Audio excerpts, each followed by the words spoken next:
Kali ini saya akan menjelaskan tentang bagaimana penerapan listrik statis.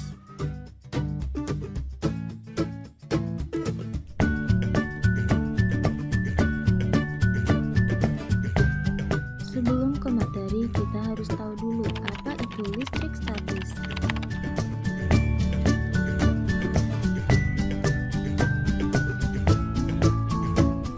Listrik statis adalah suatu kumpulan muatan listrik dalam jumlah tertentu yang tidak mengalir, akan tetapi jika terjadi pengosongan muatan akan memakan waktu yang cukup singkat.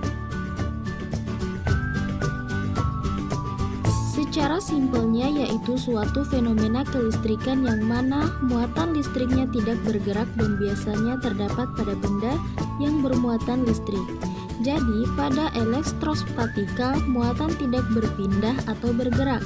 Dapat dikatakan juga, listrik statis timbul karena adanya fenomena di mana benda-benda yang memiliki aliran listrik saling berpautan tanpa adanya sumber daya listrik. Atom yang bermuatan positif disebut proton, sedangkan atom yang bermuatan negatif disebut elektron.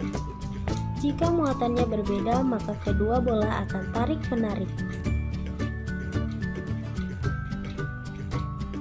Sedangkan jika kedua muatannya sama, maka keduanya akan tolak-menolak.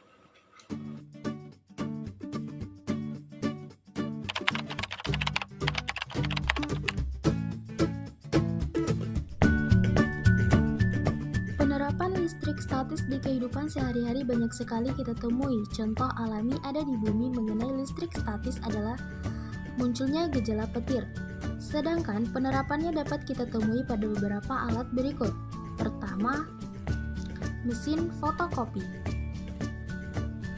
Mesin fotokopi menggunakan daya tarik muatan listrik positif pada plat mesin fotokopi, mencitrakan bidang hitam yang akan digendakan, menarik partikel bermuatan negatif dari buku hitam halus yang disebut toner. Toner menjadi bermuatan negatif karena berhubungan dengan butir-butir plas kecil di bak pengembang. Pola toner dipindahkan di atas secari kertas dan dipanggang di atasnya. Yang kedua, penangkal petir. Penangkal petir dipasang di atas atap rumah atau di atas gedung bangunan yang tinggi dan dihubungkan ke dalam tanah melalui kabel logam. Penangkal petir menyediakan bahan bagi muatan listrik di awan agar dapat berpindah menuju tanah melalui kawat, sehingga bangunan yang disambar petir tidak akan hancur. Yang ketiga, gejala antara penggaris dan rambut kering. Pada awalnya, penggaris dan rambut kering bermuatan netral atau jumlah proton dan elektronnya sama. Pada saat digosok, elektron dari rambut berpindah ke penggaris plastik. Akibatnya sisir mendapat tambahan elektron sehingga penggaris plastik menjadi bermuatan negatif, sedangkan rambut bermuatan positif. Yang terakhir adalah gejala antara batang kaca dan kain sutra. Sama seperti penggaris dan rambut kering, pada awalnya keduanya netral. Setelah batang kaca digosok ke kain sutra, maka elektron dan batang kaca akan berpindah ke kain sutra.